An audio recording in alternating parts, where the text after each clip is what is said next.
Bueno, vamos a meternos de lleno en lo que es, sinceramente, una auténtica historia de detectives intelectuales, una que transcurre en los pasillos silenciosos y algo oscuros de las universidades europeas allá por el siglo XIV.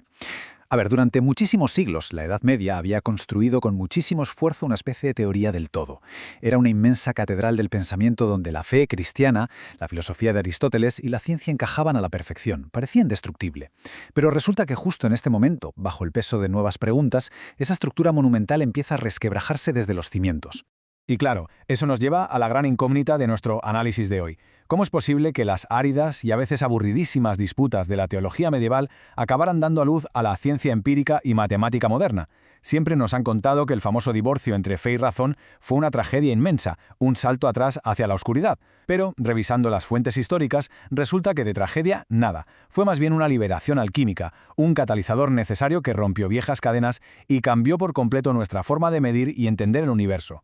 Para ponernos en contexto en la línea de tiempo, pasamos de la grandiosa alta escolástica del siglo XIII a la desafiante vía moderna del siglo XIV, que trajo consigo la crisis de la cultura europea y que, en última instancia, prepararía el terreno para la explosión del Renacimiento en el XV, un salto temporal fascinante. Imaginemos por un momento el ambiente de aquellas universidades.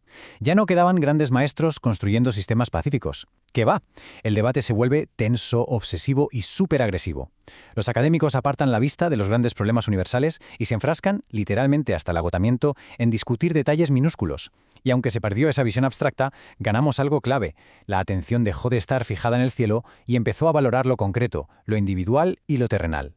Y de toda esa tensión incesante pasamos a la primera gran transmutación: fe, razón y nominalismo. El gran divorcio. Después de siglos caminando de la mano, ambas disciplinas cortan por lo sano. Para la gente de aquella época, ojo, esto fue un auténtico shock existencial. Asumieron, con cierta resignación, que los misterios de Dios eran inaccesibles para la mente humana.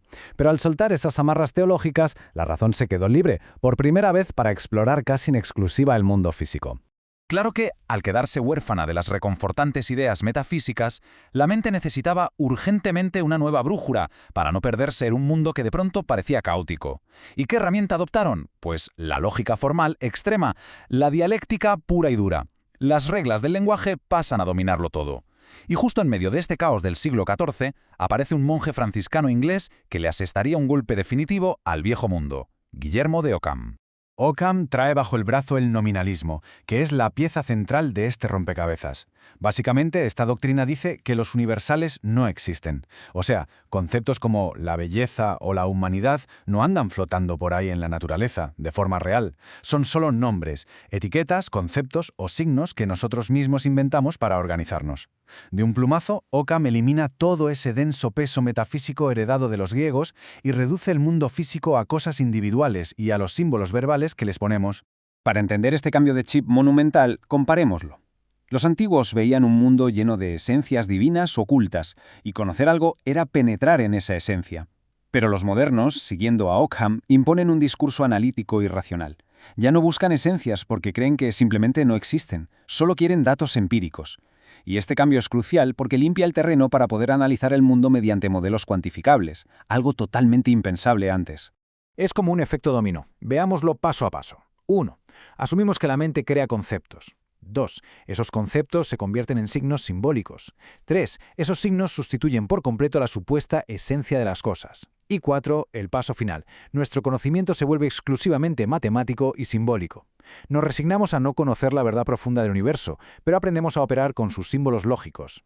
Esta resignación fue exactamente lo que permitió a Galileo decir más tarde que el universo está escrito en lenguaje matemático.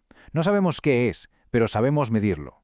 Ahora, paremos un momento y pensemos en el impacto humano de todo esto. Convertir la naturaleza en un mecanismo frío de símbolos lógicos tuvo un coste existencial gravísimo. El espíritu humano se sintió de repente solo, a la deriva en un universo inerte. Así que, como respuesta urgente a esta frialdad lógica del nominalismo, surgió desde lo más profundo de Europa una corriente súper apasionada: el camino de la mística. Alejados del ruido ensordecedor de los académicos discutiendo sobre reglas gramaticales, pensadores fascinantes como el maestro Eckhart se negaron a aceptar esa aridez. Su lógica era implacable. Si ya no podemos alcanzar a Dios estudiando un mundo físico vacío de esencias, entonces no miremos hacia afuera. Tenemos que mirar hacia adentro, hacia el silencio de la propia alma humana. Esta frase de Eckhart es sencillamente abrumadora. el nacimiento de Dios en nosotros. Frente a toda la negatividad de su época, él aporta una inyección de vitalidad mística. Para Eckhart, la sabiduría no estaba en gruesos libros de filosofía, sino en encender esa chispa interior primordial. Y ojo, porque sin entender esta inmersión radical en la propia mente, sería imposible explicar de dónde salió el individuo autónomo moderno. Y esta idea se extendió como la pólvora. Estos místicos impulsaron un movimiento masivo llamado la devotio moderna. Proponían dejar de lado las pesadas estructuras eclesiásticas medievales y abrazar una fe íntima, personal y directa. Esto es fundamental porque actuó como el gran precursor psicológico del Renacimiento, inspiró reformas enteras y sentó literalmente las bases del individualismo en Occidente. Y así llegamos al clímax de este recorrido, siglo XV. Por un lado tenemos la fría lógica analítica de Occam, por el otro la desbordante espiritualidad del maestro Eckhart. Dos fuerzas que parecían el agua y el aceite. Sin embargo, justo en el umbral de la modernidad aparece un genio absoluto capaz de fusionar ambos mundos, el cardenal Nicolás de Cusa. La síntesis que logra Cusa es brillante, dinamita por completo la vieja idea de un universo cerrado y jerárquico, y es de los primeros en atreverse a predicar el concepto del infinito, tanto matemático como cósmico. Afirma que debemos pensar de forma simbólica y abraza lo que llamó la unidad de las antítesis, donde los opuestos se reconcilian. Con él, la Edad Media se despide con honores, entregando las llaves para que arranque la era moderna. Como bien resume esta cita del historiador Johann Fischler, los estímulos más potentes de nuestra era moderna provienen precisamente de la Edad Media. Solemos pensar en la modernidad como una rebelión que destruyó en la supuesta oscuridad medieval, pero la historia nos demuestra lo contrario. Fue ese propio colapso interno, esa separación analítica y esa retirada hacia la mística lo que fabricó los ingredientes para nuestro mundo científico y tecnológico actual. Sin ese aparente fracaso, nuestro presente no existiría. Para cerrar, es casi obligado hacernos esta pregunta. Hemos visto cómo discusiones minúsculas sobre palabras y el silencio solitario de unos pocos místicos terminaron diseñando las matemáticas y la cosmovisión de los siglos posteriores. Así que, mirando a nuestro alrededor hoy, cabe preguntarse cuáles son los debates ignorados o los silencios actuales que ya están operando como los arquitectos invisibles del futuro humano.